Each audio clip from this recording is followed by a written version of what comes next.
the Morin Academy is offering a class on Ivan Illich, and it's going to be taught by Deacon Chris May. So I asked Deacon Chris to give us a little bit of a description of the class and his reasons for teaching this. And if you're interested, just sign up at the Salt of the Earth or Worker Scholar level on our Patreon, or find the Morin Academy on Eventbrite and sign up for it there. We hope to see you there. It'll be 4 Tuesdays, June 17th, July 1st, July 15th, and July 29th. 8 o'clock Eastern Time, 7 o'clock Central Time. And we will just do an introduction to the thought and the writings of Ivan Illich.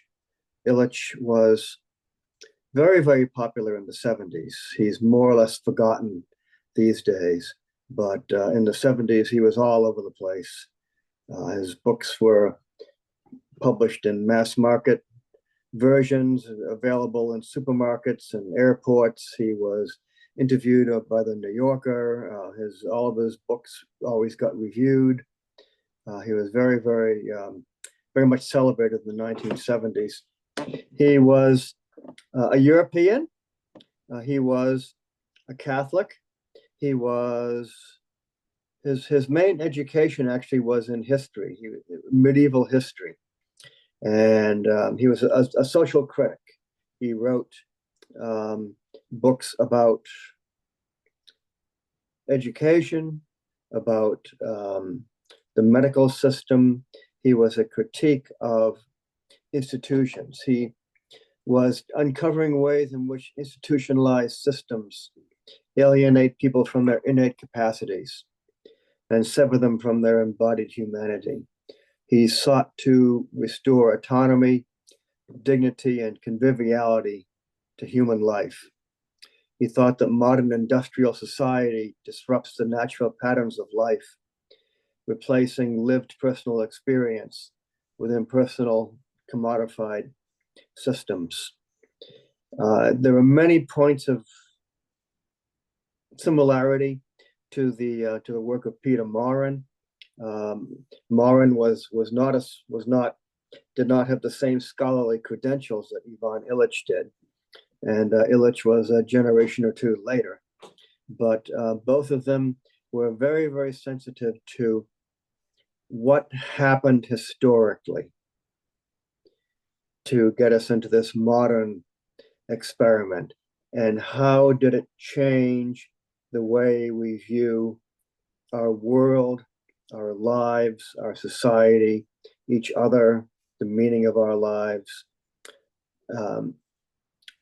What changes took place that were historically contingent, that didn't have to happen the way they did? And how is it that so many of the attitudes and the assumptions that we carry around with us are not necessarily, they're not necessary. They developed in a certain way because of certain reasons. He is very sensitive to the fact that wage labor and industrialization really ruined communities.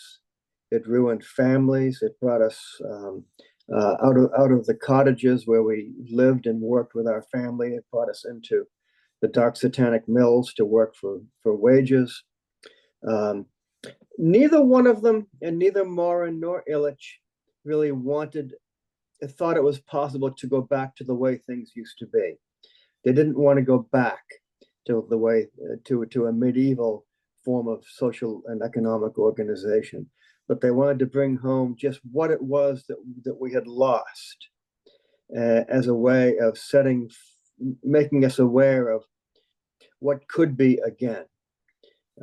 Ways of building a new society in the shell of the old, ways of making it easier for people to be good again. Both of them were personalists. They had a great emphasis on the value of the human person. Both of them were communitarians. They thought that we were made to live in community with others. Um, they were not in favor of this bold individualist enterprise that we've been taught is our destiny in this individualistic society. Illich, he was a little bit, he was very sensitive to what was going on in his world at the time. He was, and part of the effect of that is it makes some of his writing a little bit dated. You read some of it and you think, oh, okay, he wrote this in 1969. I know what was going on in the world at that time. He was responding to that. So you need to kind of abstract from that a little bit. He wasn't a systematic thinker. He didn't always agree with everything he had previously written. He wasn't afraid to change his mind and to change his thinking. And he had a habit of being